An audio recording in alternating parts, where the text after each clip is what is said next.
Chair Moore, can you hear us? Ian. Okay, just so you know, we'll start at 5, but we do have a quorum. Oh, good.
Shall we begin? I'm sorry, you might have to speak up. Yep. All right. Shall we begin?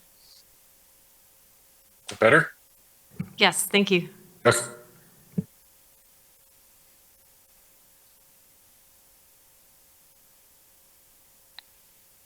All right.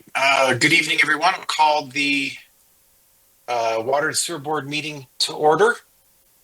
We'll start with the roll, please, Brenda, if you would. Board Member Freeman?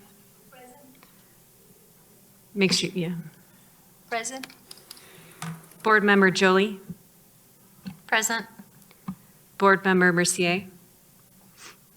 Board Member Ridley? Present. Councilmember Russell? Present. Councilmember Ward? Present. Mayor Sierra? Vice Chair Boreski? Present. Chair Moore? Present. All right. Thank you.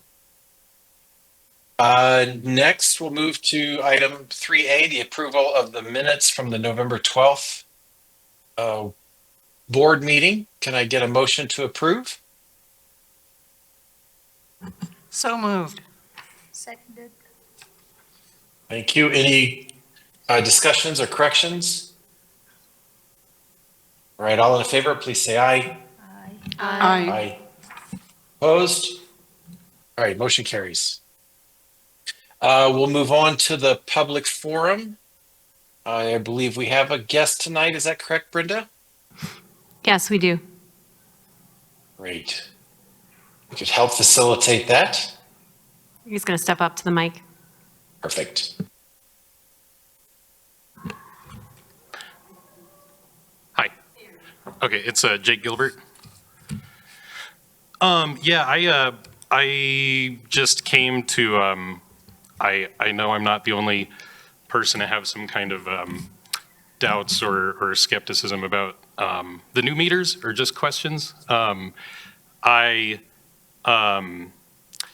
wasn't able to find usage on my new bills, but based on, I think the rate is what, $3.91 per 1,000 gallons. I came up with between May and August, apparently I was using over 1,000 gallons a day on average. And there's just, I mean, I don't have my own meter to compare it to, obviously. But I am extremely skeptical of that. And last year, or this past summer was a very dry summer, but our lawn was brown, completely brown. I mean, we were not watering it. basically at all, because we knew we could not afford to keep it green. We have a small vegetable garden, but, and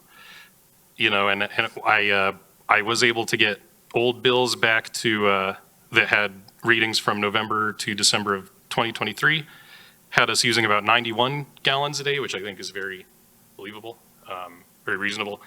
But in any case, I'm wondering if maybe there's something, maybe the install didn't go well, or there might be a leak at the meter or something, because I did have the comparison with last year. It had us using half as much water. And I know 23 was a much wetter year, but like I said, we were really not watering our lawn, just pretty much at all.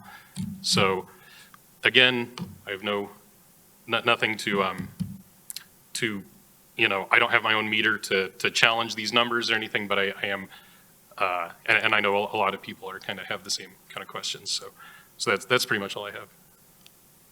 I don't know if like a rate reduction is possible, or if somebody could maybe double check on the install of the meter or something, because I do have a really hard time believing I used 1,000 gallons a day during the summer. So Jake, did you call the water department to talk to them about that? No, not about this specifically. Actually, I thought some other people were going to be here with me tonight, so I didn't think I'd be the only one here, but. The reason I'm asking that is I know that Sarah has been meeting with people and you can get the numbers of his daily usage, correct? And go over it to make sure. And then if there is a problem, you would look at the meter is that correct?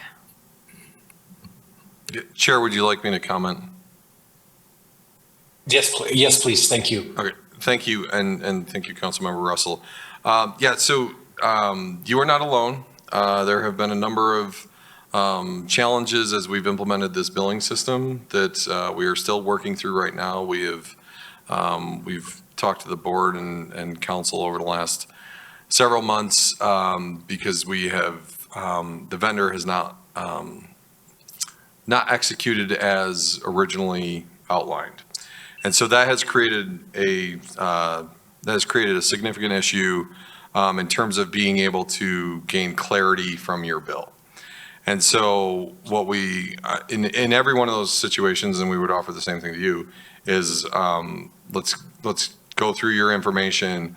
We'll go through month by month to see where, if there is potentially an issue there, at which point if there's an issue, we will definitely correct it.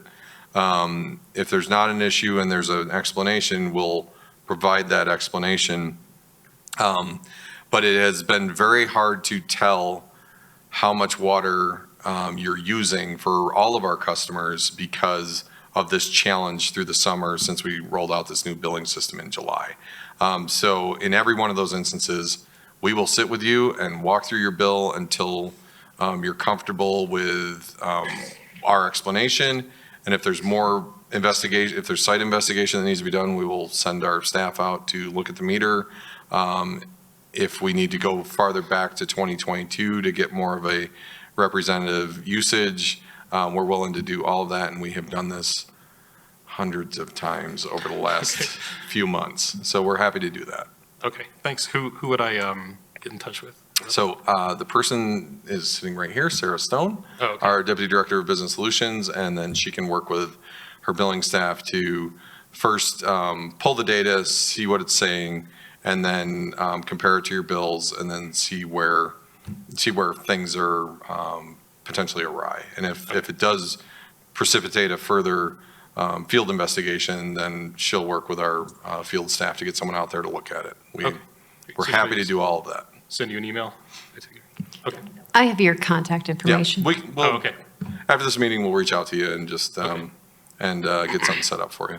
Great, I appreciate it. Thank you very much. Yeah, and let us apologize to you directly for, no, because this is frustrating for all of our customers, and we are in the background pushing our vendor to get to a point where this is fixed, but we understand that it's created a lot of stress and uncertainty and challenge for our customers, and I just want to apologize on behalf of all of us here to you as a customer that that you've had to go through this, and we are working on it. Oh, well, no worries. Thank you very much. Thank you. Appreciate it. Thanks for having me. Thank you. Appreciate you coming. Steve, I'm sorry, Councilman Ward, please go ahead. Yeah, just a follow-up question for Peter. Peter, you indicated that it's difficult to determine actual usage, but isn't that what we bill for? How, if we can't determine actual usage, are we verifying that the customer is being correctly billed? Let me clarify what I meant by that. It's difficult to tell from the bill that we're sending right now because it does not list the usage information for a customer to understand from their bill what they're using. In the background, we have that information. So we're collecting the meter information. It's not showing up on the bill. This has been one of our biggest challenges with the vendor is the old bill, it shows you use this many gallons in a month. And for some reason, it's been an ongoing challenge to get that simple thing to appear on the bill. That's what I meant is not that we can't show you the information. We have the information. It's just, it's not showing up on the bill. Okay, so if I hear correctly, then that's one of the things that will be reviewed with Mr. Gilbert is what our usage data indicates. And then if he disagrees, then we may send a field agent out to do an audit. Yes, absolutely. And that we in the background in the system, we have the usage information. It's just, it's not appearing on the bill, which is what I meant when I said that is, as a person just looking at the bill, you can't tell what you used unless you look at the charge and then know to take the charge and divide it by $3.91. And then you can, which we provided these somewhat back channel ways to calculate while we're trying to fix this with the vendor. But it is frustrating and we understand that. Sounds good. Thank you. Any further questions or comments? Yes. All right, wonderful. Chair, Oh, Chair Moore. Chair Moore, we have- Yep. Rita Russell. So my question, Peter, is are they going to have that information on the bill? When? Do we know when? Eventually they are, correct? So we had a call this morning with them. We had their vice president of development, so software development, on that call. And so I will take their information and I will not commit to anything that they have said because it's hard to follow through with what they hope is going to happen. But based on our work, so they had someone on site for a week, all last week, working directly side by side with our staff. They worked through a number of these issues and we're down to one or two small unique cases to the point where we are very, very optimistic that the January bill will show up exactly how we want it to show up and how we intended way back in July. I'm hopeful. Thank you. I appreciate that.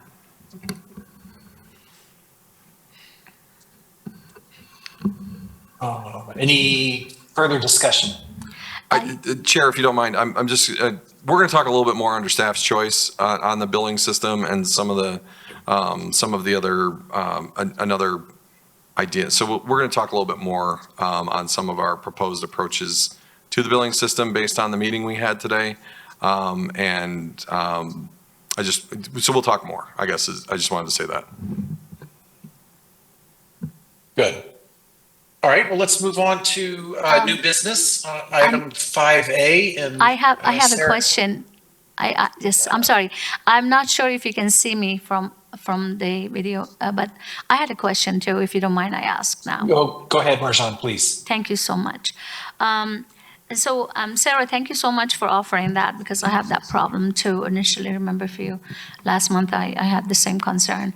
I'm going to set that appointment so we can address that issue with mine as well.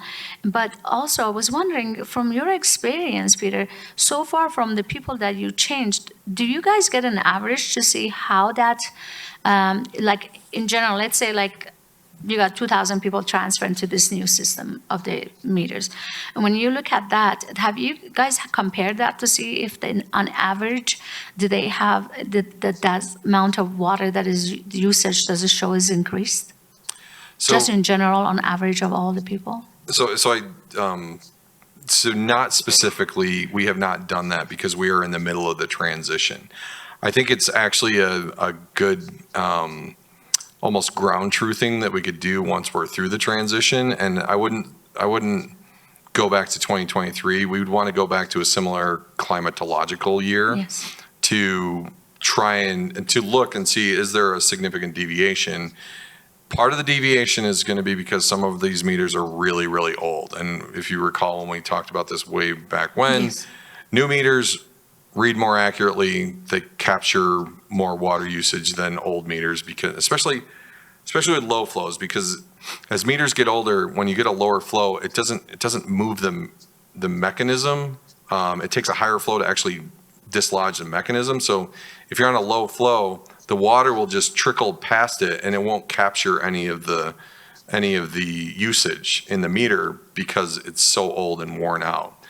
The new meters, because of they're not mechanical meters, they're more like electronic reads. They're much more accurate, and so they're going to pick up every little bit of flow that's coming through. And so there's a certain amount of that we expect, and we talked about that a while ago. But I think it's a great idea for us to, when we're through the meter transfer, is to then take our database of usage for the year under the new meter, compare it to a similar climatological year, and then look to see to what degree, from almost a sensitivity analysis of how far out, how far off things are, if they are off, or maybe they're consistent. So I would recommend that we potentially look at that. It would be probably about 12 months from now. But I think we'd have the available data, well, it'd probably be 12 to 18 months because we have to get all the meters in first. But I think it's a great thing to ground truth it all to make sure that we're not missing something. Yeah, and I also highly suggest, because I can see, because you're working with so many variables, but also considering that how much water was usage for the city of Englewood. It helps with what percentage of the people had this kind of meter versus that kind of meter, and then you can get rid of your error that it could be existing in that. So that way, if that is considered in your algorithm, then you can actually figure out that if the amount is increased, because I see that. I also, since he said that so many people recognizing this, so there is some value in that data that this is existing. So I really think it's very valuable because you can get rid of your error by looking at the total usage and then considering the formula of which meters is used. That could be calculated. I mean, it might have some margin of errors in it, but it could be calculated. I think that gives a better picture of this, if there is really a problem. My gut feeling is that is considered in the formula that they're calculating. But that's just my gut feeling, and there's no data behind it. I just would be very interested to see. Well, and like I said, I think it's a great way to ground truth the information. And basically, once we get all the meters, once we get them all installed, we can get a database output that has total annual usage for a meter. And we could do it under the old meter, and we could do it under the new meter, and then do a difference and to figure out what's the percentage difference. And if our percent differences are going up substantially, then we can dig in further.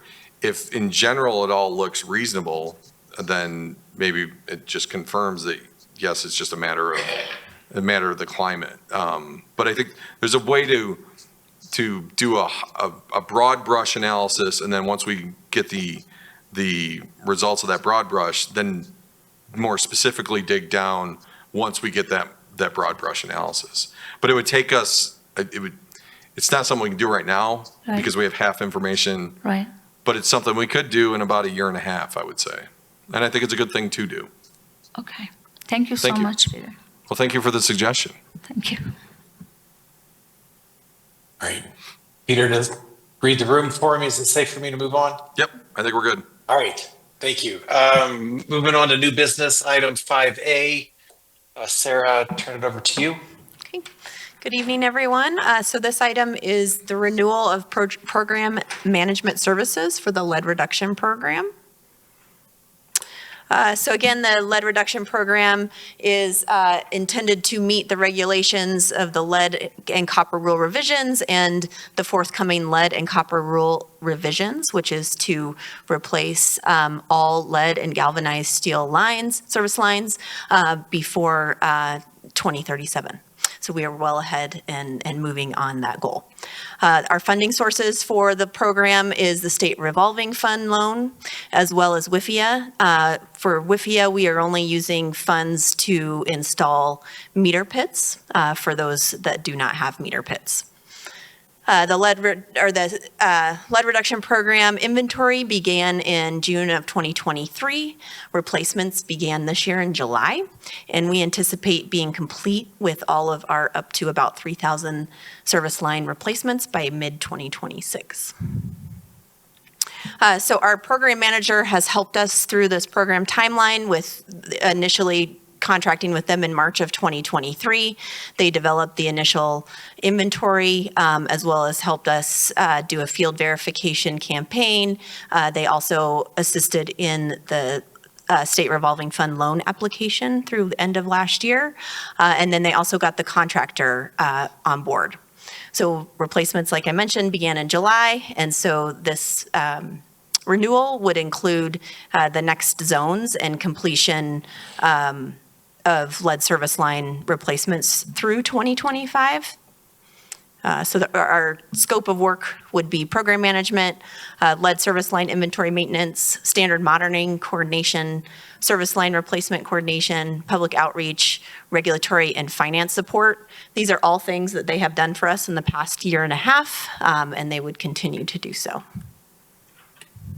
So our recommendation is to renew a contract with Hazen. Hazen was competitively selected back in 2023. Our program milestones that they've helped us get through are, again, funding was secured, inventory and replacement plan was developed, which is also a piece of those regulations that we are required to turn into the state. They assist in customer outreach. They helped get the contractor on board, as well as replacements are underway, and they are managing that. So our recommendation is contract renewal for next year from January through December of $1.3 million. I will just mention that under their current contract, they are operating under budget. So this, again, would be the same as previous years where this would be a not to exceed $1.3 million. And that is within budget for 2025. Oh, and Pieter would like me to mention that there's been 425 lead or galvanized steel service lines replaced to date. So with that, I will open it up for any questions. Any questions for Sarah? This is Cammie. I have a couple questions. Go ahead. So tell me what, between mid-2025 and mid-2026, what is occurring during that time frame? So is there something additional beyond the pre-1960 properties? So no, so there'll be all pre-1960 properties will be verified at that point in time. So we'll know Okay. exactly how many lead lines or galvanized steel lines we have in the system. And then between mid-2025 and mid-2026, it's just replacement. That's actually the replacement. Okay. Yeah. So then the second question is, because this contract renewal is only through December 2025, so you guys will be coming back for another contract in '26? That is correct. Okay, just through mid-2026, or just however long you're However long. anticipating the project will take to complete? I think there will be additional closeout activities because Sure. there's a lot of records and things that we are obtaining through this. So I would anticipate we would go through 2026 in order to accomplish those closeout activities. Okay, great, thank you. Chair Moore, I do have some questions. Please, go ahead. Thank you. So when I was reading this information, when we're replacing the lead service lines, does it put lead into the system, into the drinking water, because we're disturbing things? I mean, could it create ability for lead poisoning or something like that? So their methodologies are such that they don't cause back contamination into the distribution system itself. So the only time that there's any amount of disturbance of the pipe at the that is the lead pipe is when they're cutting the two ends of the pipe. And so it's a very small, instantaneous disturbance. If you also keep in mind that the system itself, the water system itself is under pressure all the time. And it's under a good amount of pressure and the reason why you have a pressurized system is so that things can't come into it. So water systems leak no matter what. They always leak because there's cracks, but we always want them leaking out. We don't want them ever leaking in. And so because when you open up that, when you make that cut and you open that up, it's pushing everything out so that things don't make its way back in. So that's how it doesn't contaminate the rest of the system. Okay, thank you for that. And then I also noticed that, so Hazen actually orders things, and one of them is service line inventory maintenance. What all does that involve? They just need to know if we have everything we need?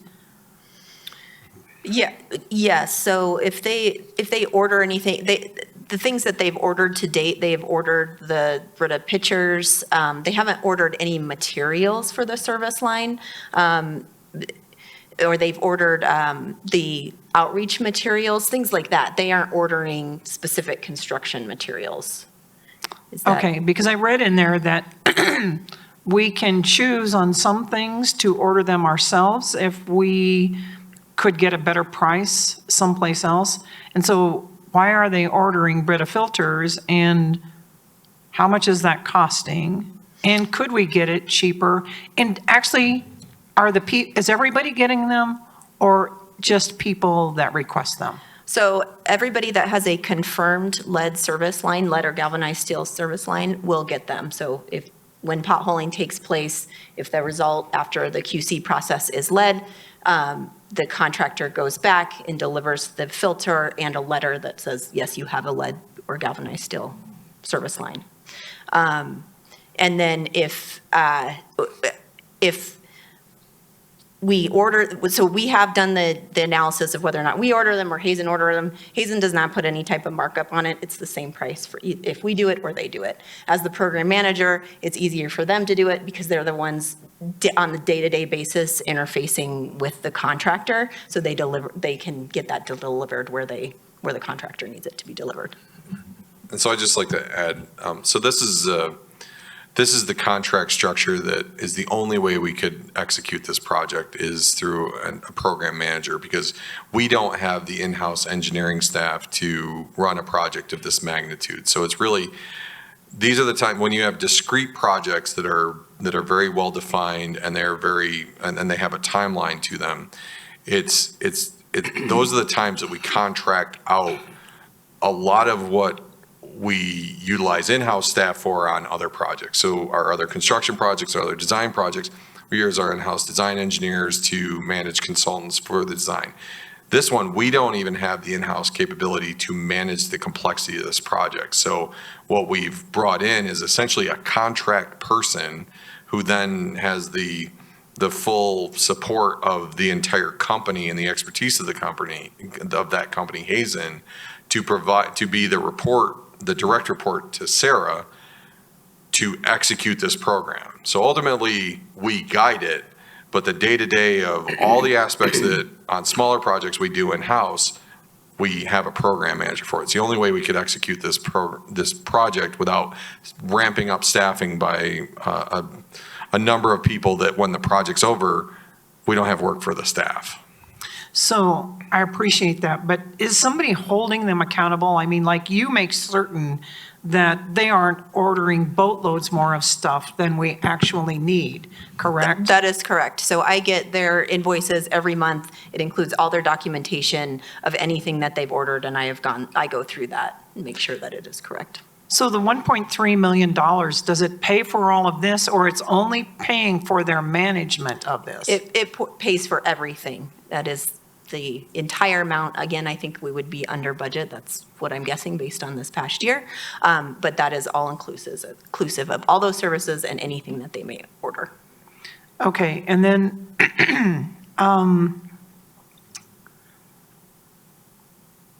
actually, whatever it was I was going to ask, it skipped my notice. Anyway, there'll probably be some other questions. Thank you. Yeah, I'll just add one other thing. So Sarah meets with Hazen on a weekly basis. There's a constant, so much like in-house staff, we have one-on-ones with our staff to make sure that they're doing their work. There's a meeting that's with Hazen. Oh, I'm sorry. She meets with them 3 times a week because they're doing so much work through this contract mechanism as a program manager that otherwise we would have to do in-house. And we don't have that capability, and we can't ramp up staffing in time. And this just creates sustainability to be able to execute the project in such a short period of time. Thank you. So, and I mean, are we probably going to be scheduled to finish this by 2027, or so we're going to be really early? So if we go with, we're pushing the contractor, and if we go with the optimism of a contractor, so keep that in mind, their thoughts is that we might be able to get this done by the mid to late 2026, which is far faster than we had originally anticipated. That also is contingent upon how many we actually identify. So if we identify more on the low end of 2,300, that means we get it done faster. If it does somehow push, if we find a pocket of them that pushes it more to 3,000, then that lengthens it out. But according to their rate right now, and we've had discussions with them about ramping up now that we've gotten going, we're pushing them to get this done in maybe as soon as 2.5 years. And that'd be incredible if we did. But there's still a lot of variables, but it is on track to be faster than we expected. Okay, so now I have 2 more questions. One of them is we're only using the WIFIA money for meter pits that have meter pits. And so we're only paying interest on the money we've already borrowed, correct?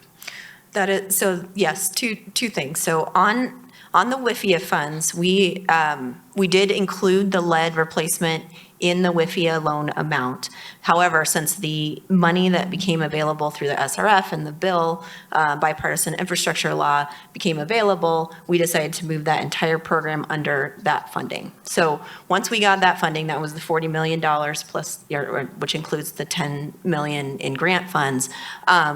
We are already paying interest on that because when we executed that loan, that money became available. We get it through reimbursement from the state. That process has been very smooth. We actually got $2 million back from them because we had spent that much and got it back last week. So for WIFIA, we have not taken disbursement for that loan yet. We will do that as we see there's a need when the water fund balance is drawn down here in the next year or so.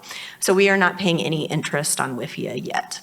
Okay, thank you. And then, So can I add to that? Yes. So as we have put these funding sources together, they've somewhat, the different needs have fallen into different funding sources. So the drinking water revolving fund is dedicated to the lead service program, and we're working with the state right now to expand that to the distribution system. So the big distribution pipes that keep breaking that are old is to fixing as many of those large ones as part of that drinking water revolving fund money. That's available because we went in for that loan assuming that we had 4,000 potentially lines. If we come in at 2,300 or 2,600, that will leave another 10 million of that money that we've already borrowed, that we're already paying interest on, that we can now dedicate to fixing the distribution system. So we're working right now, Sarah and her staff and our consultant are working to expand the scope of that loan to include that. So that's going to help us fix the Clarkson line, it's going to help us fix the Union Avenue line, some of these major transmission mains that are old and break.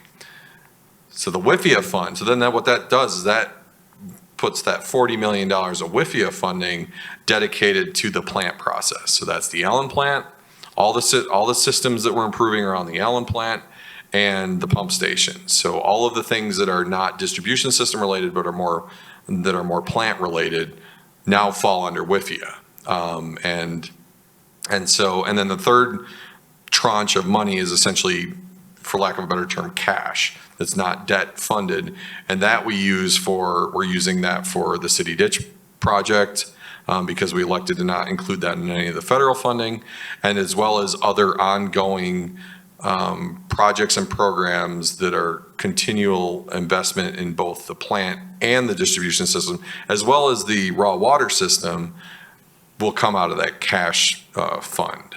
And so that's basically where everything has fallen as it relates to being able to address what's in that mountain graph that we've talked about before, and how it's kind of organized itself. Okay, thank you very much. I probably have another question about the Brita, but I'm not going to ask it right now. Okay, thank you. May I ask my question? Yes. Yes. Thank you. So looking at this, I see the verification of all the 1960s properties, meaning that do you guys discipline this change based on the age of the buildings? Go ahead. So if I understand your question, So the older the pre-1960 is where the national data and information says that lead was possibly used. So lead was essentially the technology, the preferred technology of the day all the way through about 1949. And then copper started to come in the late 40s, early 50s. I think it finally got adopted in like 1950. So pre-1950, we are looking at all of those because in theory, they would have been originally installed either lead or galvanized. From 1950 to 1960, we find that most of those are actually copper. However, we get a few here and there that are lead because maybe it was still in the process of, it was still okay to use it, but copper was the technology of the day, but people were still using up lead that they may have had. Post 1960, by that point in time, lead's completely out of the system, and that's the EPA's interpretation, that's the state's interpretation, and so that's the guidance we follow. So anything that's pre-1960, we are verifying at the point of connection at the main in the street, and at a point on the other side of the curb stop or meter, which is the homeowner's side, to verify that entire reach has been either replaced or is lead. Because what we sometimes find is that part of it was replaced, but the last little bit that's connected to the main in the street is still like a 6-foot piece of lead. And what we don't want to do is assume that that's now a copper line and leave a 6-foot piece of lead in the street. That's why we're testing every one of them in the street at the main to make sure that we are sure from the point of connection to the main all the way through to when it becomes the homeowner's responsibility in the yard that it's not lead. So would it be a right assumption to say that so the houses that are pre-1940s or 1950s, they take priority over the houses that they're built from 1950s to 1960s? So because they're more lead-based versus copper and lead combination? It's more geographic. So you guys are addressing it geographically? Yeah, so versus basically copper. anything that's pre-1960, we're testing it. So if a street is partially 1945 to 1948, but the end of the street is 1952 to 1954, we're going to do that whole street all at once, both in the potholing to identify, but also the replacement. Thank you So- so much for Yep. explaining that. Also, I was wondering, so here is so you were saying that, Sarah, that there's like for the maintenance, that 1.2 million. So is that, so that's including all of the cost of the material and inventory and then the filters, the pitchers? So would you say there is more majority of that cost is happening for the filters that is provided? Or would you say that is for more like material for the? So service line inventory maintenance, that's really the data piece of that. So they're maintaining an inventory for us through the tools that they've developed specifically for these types of programs.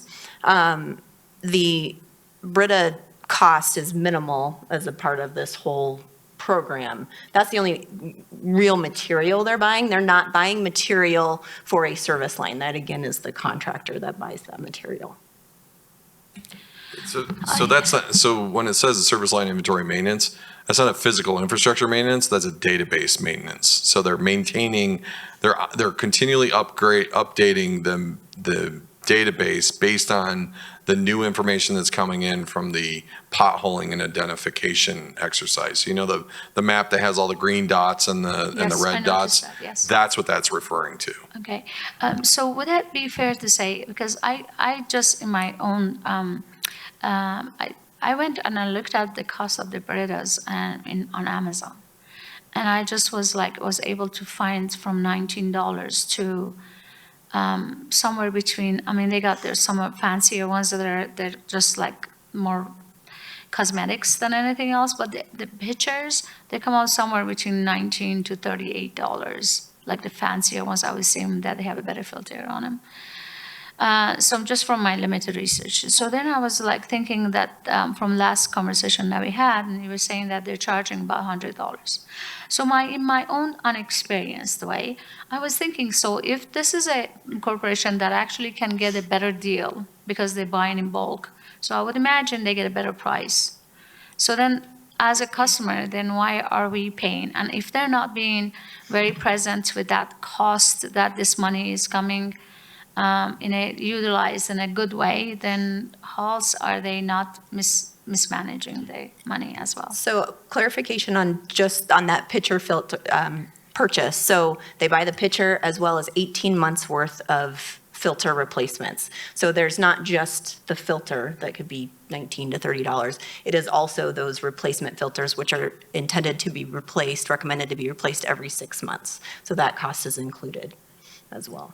And so then the other piece of it is, so you're looking at a cost that you've researched, and if you were to pay it individually, what we're paying for is a cost Delivery. delivered. Yeah, I And understand. so that's delivered by our contractor based on whether they have it or not. And so when you take the cost of the pitcher, the cost of replacement filters for 18 months, and then the cost of, physically maintaining it in a warehouse, pulling it from the warehouse, then figuring out which house are we taking it to, delivering it to the house, telling them how to use it, telling them what it's for, things like, all of that rolls up into a delivered cost, which when you look at any kind of construction project that we do, the cost of the material by itself is far less than the installed cost of the material. And so that's really what it's capturing.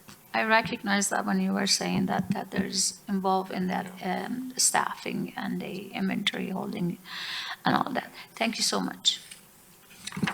Thank May you I for the ask question. another question? Just, so 18 months, is that because from the time you identify that it's a lead line till the time you may get it done is 18 months? Why do we give them 18 months?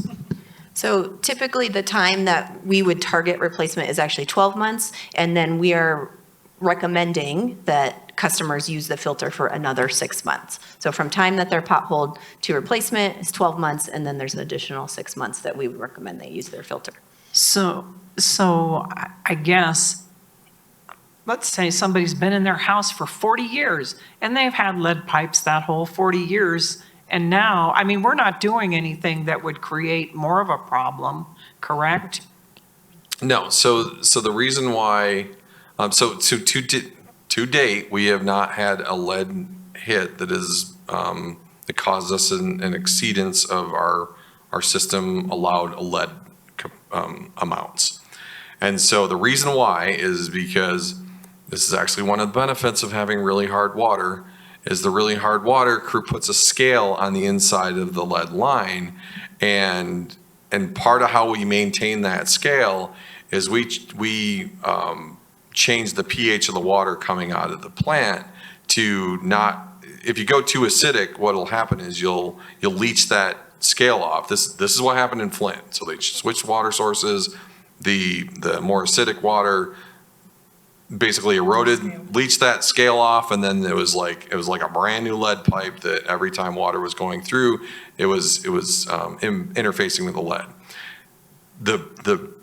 The programmatic improvements nationally that have come out of what was experienced at Flint is we look to increase our pH of our water to ensure that no matter what, we're maintaining that chemistry of that bond between that scale and the lead pipe itself. And so that scale has probably been there for 70 years or 80 years. And it just continually builds up slowly over time. So as long as we're not disrupting that scale, people should not have an issue. And so that's why we do a very minor cut on one end, we do a minor cut on the other, we install the new line, but we also flush the line to make sure that we don't have any residuals from that cut. And then we also give the pitcher, we tell people, keep using the pitcher just as a belt and suspenders and more suspenders and another belt approach to ensuring that we have not created an issue of introducing lead into their system. Okay, thank you. I appreciate that.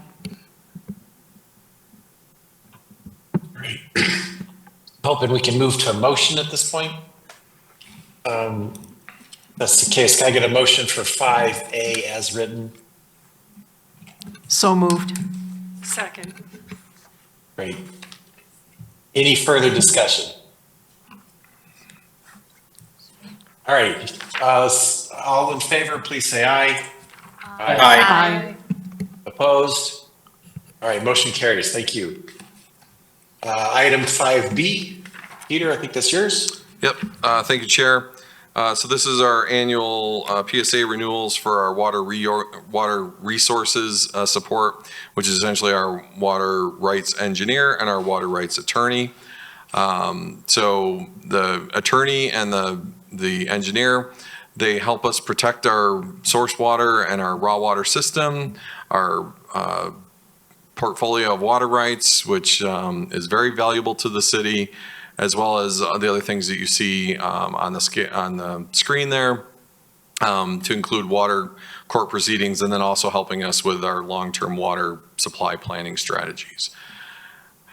The first and foremost thing that they do is they protect our water rights. The pressure on the water system in the state of Colorado year over year just continues to become greater. The city of Englewood has a really good portfolio. And so we want to protect that portfolio since it has rights that date back into the 1800s, which are very senior rights.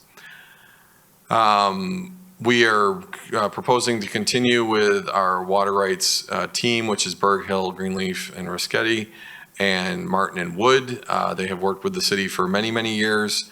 They have the background, they have the historical knowledge, which is often needed when we have a water rights case. And so they're doing great work for us. They continue to do great work for us. They pay attention to things that we just don't have the in-house capacity to pay attention to from a legal perspective. And they continue to highlight issues when they arise and help us work through those.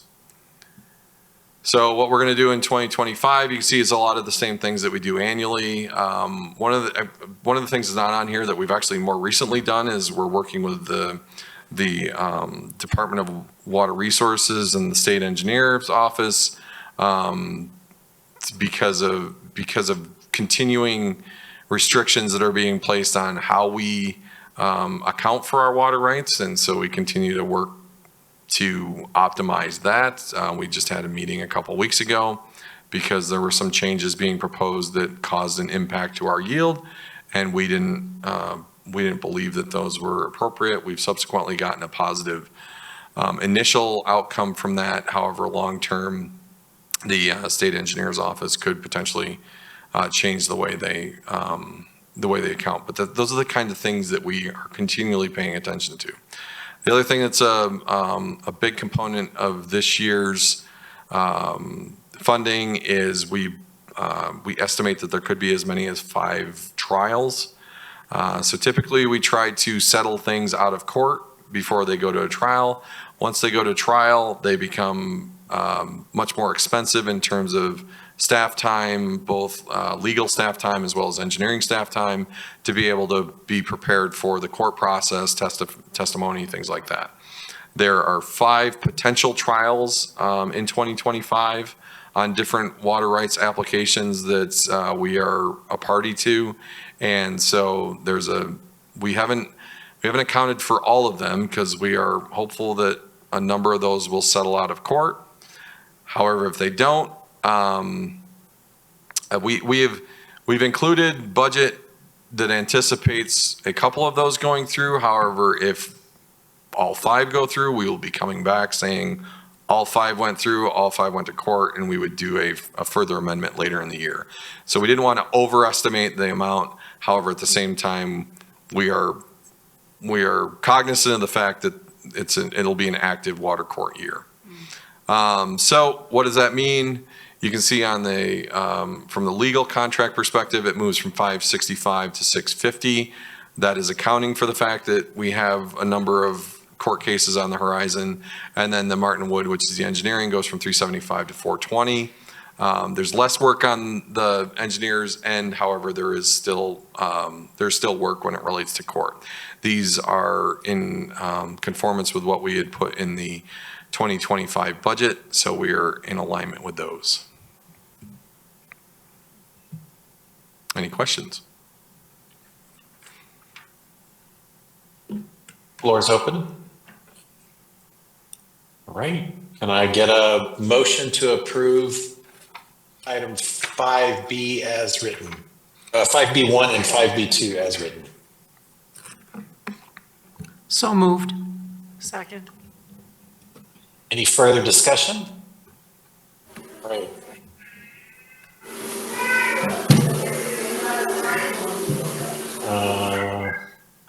All right. Not sure what that was, but all in favor, please say aye. Aye. Opposed? All right, motion carries. Item 5C, still with you, Peter? Yes, thank you, Chair.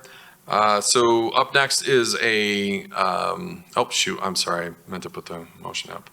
Okay, so this is a continuation of the next phase in the design and construction services component of our city ditch piping project. And essentially, to remind you what this project is trying to accomplish, is we have 4 main areas left between the head gate at Chatfield Reservoir and the Allen plant that are still open ditch, and we are closing those for all the reasons you see up there: aesthetics, sustainability, resiliency, safety, and long-term reduced capital investment in things like pump stations and things like that. So Jacobs has been our engineer that has been helping us to date on this project. We are anticipating beginning construction in 2025. However, we've run into some challenges with the execution of this project that I will talk about a little bit here. So what's been completed? The survey and environmental investigations, where it says reach 1, 3, and 4, that's the design phase of reaches 1, 3, and 4.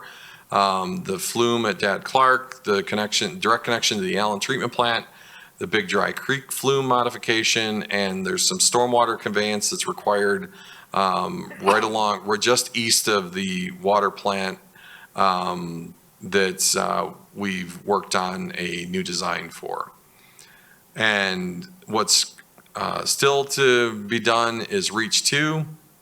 We're currently at 60% design. So this is the reach that has been the most significant challenge. We had anticipated putting the ditch in a pipe in the railroad right away. However, we found that the property rights that we would get from the railroad did not meet our needs. They would not give us an easement. They would only give us a license agreement. Considering the age of this infrastructure and the inherent property rights associated with the ditch, because it was, built in the 1870s, we did not want to give up the property right by going in the railroad. So what that has caused us to do is step back and work to realign the ditch. Additionally, there's a small stretch that we don't know, but we don't think we can necessarily avoid the railroad. So we want to minimize the amount of railroad interface while also maintaining a backup plan in case something goes wrong down the road with the railroad.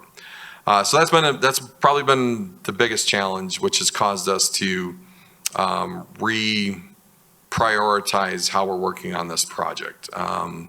And so you can see the remaining elements that we're finishing out for the design. And then once the project goes to construction, the engineer provides construction inspections and support as the construction occurs. And so you can see the proposed contract amount is $485,000 for those additional tasks, with a contingency of approximately $48,000 for a total project authorization of $534,000. I'll take any questions. Yeah, are those additional tasks only on Reach 2?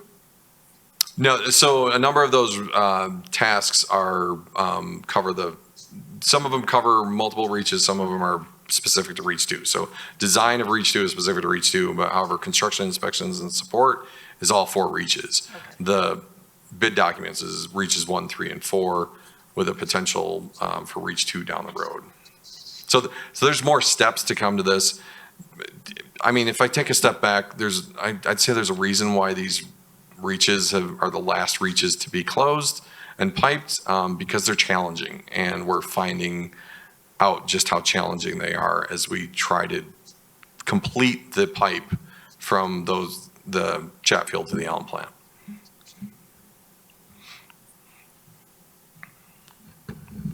Any further questions for Pieter? Okay, can we get a motion for item 5C as written? So moved. No, Marjan did. I'll second it. Sounds good. Any further discussion? All in favor, please say aye. Aye. Opposed? Motion carries. Staff's choice. Thank you, Chair. I do have a staff's choice item for today that is evolving and emerging right now that I'd like to discuss with the board our thoughts and approach because of the challenges that we've had. So back in, or just recently, the new rates and fees for 2025 for the water fund were approved by this board, recommended approved by this board on to council. Council approved those for water and sewer. Within that is a new fee, which is the $5 fee for debt service on the drinking water revolving fund. And so as we do with normal fees, as they change, we implement them on January 1, and then the new bill in January reflects that new information. As everybody knows, we've had a challenge with our billing system. And as we talk to our billing consultant about the fact that we have this new fee, we need to get the bill template changed so we can include this new fee. It's become increasingly apparent to us that they're not going to be able to get that implemented by January 1. And so that's one piece of information.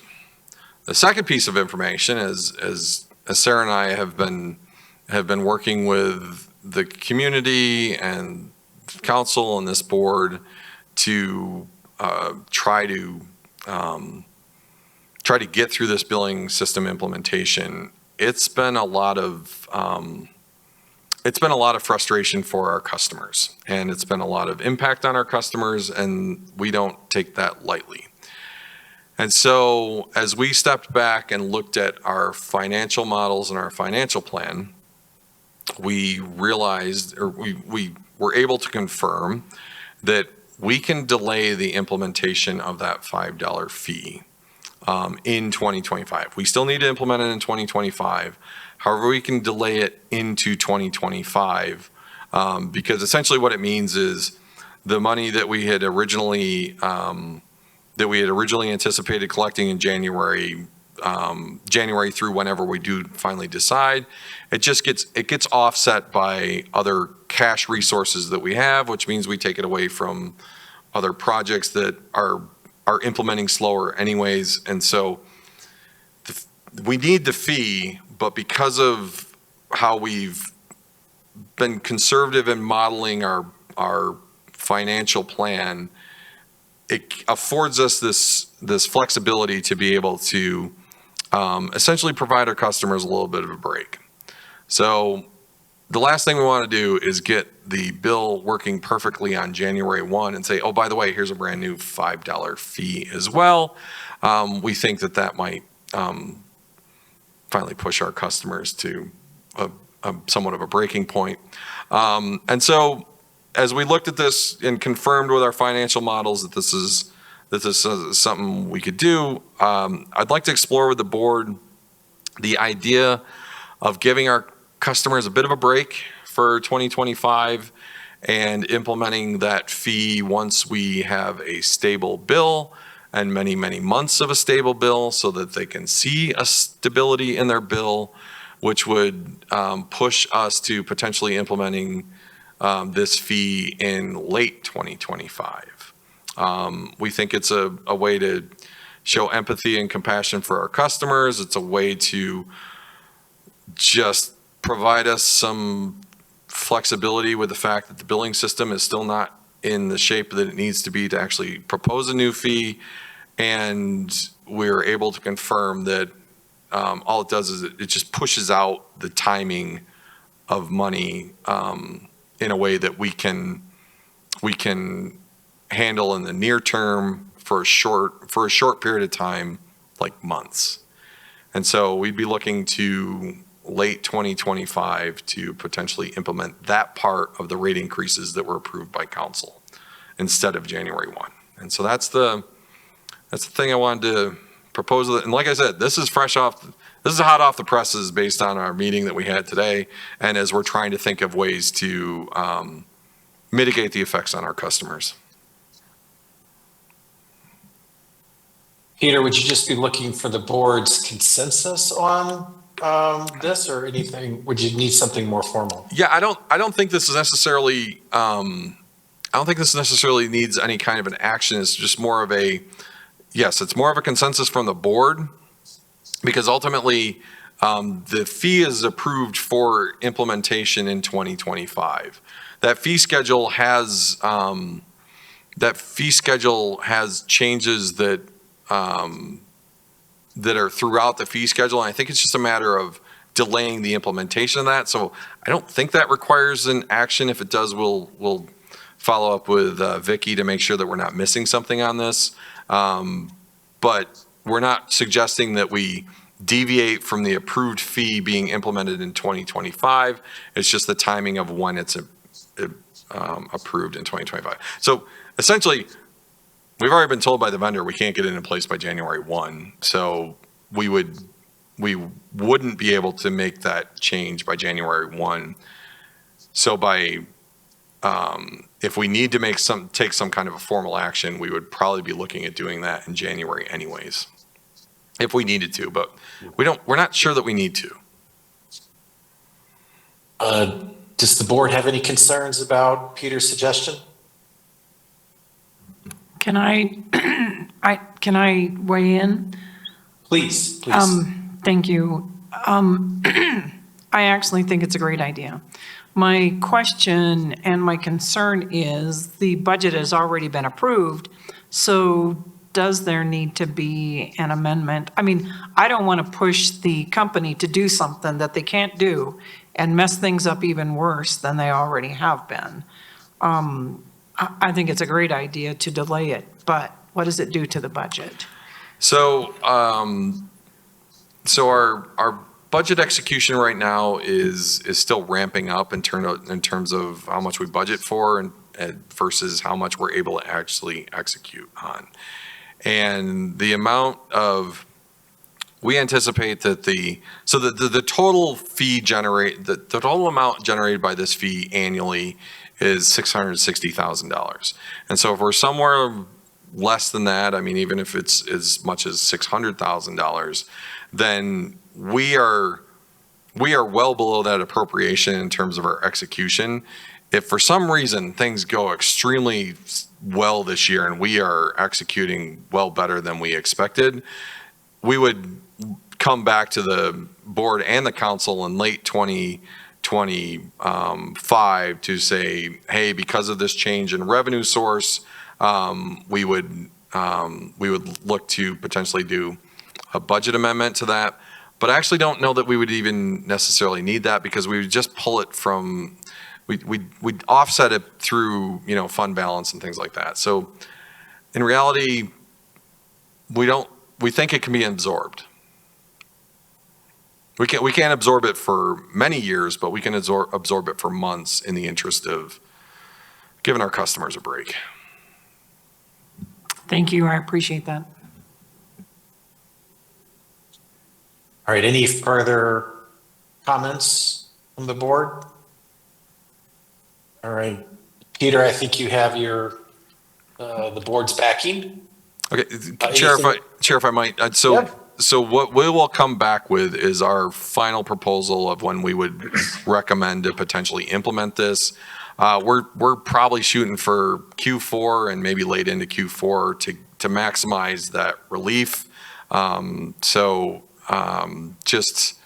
We'll bring back at a future meeting where we finally landed in terms of that and that financial effect and how that all rolls out. Thank you. Very good. Anything more under staff's choice, Peter? Nope, that's it. Okay, board member's choice. Anything board member would like to raise? I would. All right, please go ahead. So I was just wondering, looking at the new billing system, what advanced metering data actually means. So advanced metering data is the new meter system and how we collect the information from the meters. And so instead of being a meter that has to be read by someone on a walking route or someone with a vehicle and a transponder that they collect a number of houses or a block of houses from their truck. Essentially what this utilizes is cell technology and a tower. And so the sender sends the signal, the sender from the meter sends the signal to a tower where it's collected across the entire city, and it gives a lot more visibility into water usage, not just on a, so the way our current meters work is, let's say you had a leak on the 5th day of your billing cycle. What would happen is we'd wait 25 more days before we captured the meter information, which would then go into our database. So we'd flag it and say, oh, it looks like this is an abnormal usage. And we would contact the customer and say, you might have a leak. Well, that could be 25 or 30 days later. What AMI does is it allows us to, and allows a customer eventually to be able to, on an hour by hour basis, see what is potentially being used by that meter. We actually just had a situation like this where we had a customer that was concerned that their water bill was high. They have a new meter. We were able to pull their information. We showed hour by hour for multiple 24-hour periods in a row that there was water usage, which is the clear sign that there's a leak. We then confirmed with the customer. They had a leak in their toilet. They knew about it. They fixed it. The billing system, the meter recognized that and confirmed something that they knew about. And so that's ultimately where we get with this. It's a much more efficient system, uses less manpower or labor for collecting the meter reading information, and gives much more quick visibility into water usage for customers. Thank you. And then to follow that up, at what point will we be able to see more than 1 month worth of data? Is it just as the AMI system collects more data, we'll be able to go further back? Or, yeah. Is that, you mean relative to the bill in terms of what the bill is showing? Relative to the bill. Yeah, so the bill needs to establish a year worth of newly collected data. That was one of the challenges that we could not overcome with taking the old database and moving it into the new billing template. And so we are building that data. So a year from now, if you've got a new meter, you will see a year of information that you will now compare back to once you get a year from now. Okay, thank you. Can I ask a question also about advanced metering? Because I remember somebody had called me about it. Are there any schools in Englewood that are the center where the towers are? And have we talked with the schools? Yes, actually, there are 2 locations where I'm not sure if we have existing towers, but we are proposing to work with the school to put towers, and we are in ongoing discussions with the school district on that right now as we speak. And the initial indications from them is, yep, it's not a problem. We just have to. There's an IGA between the city and the school, so we have to make this one-off amendment that will ultimately roll into the overall IGA. Okay, and the person that was talking to me, and I don't remember right now who it was, the concern is that the radio frequency information will be excessive at those tower points, which could put, if it's an elementary school, especially elementary school children at risk. That was the only, so I was wondering if you had run into that at all. I haven't run into that, but how about I go back and we can talk to the AMI people about that and just make sure that I have the right answer for you on that one. But I'll take that back and we can talk to our project team about that. Thank you.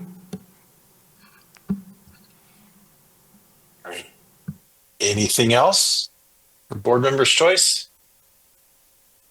All right, sounds good. Then this meeting is adjourned. I hope everyone has a good holiday, and I will see you next year. Thank you, Good night, everybody. everybody. Thanks all.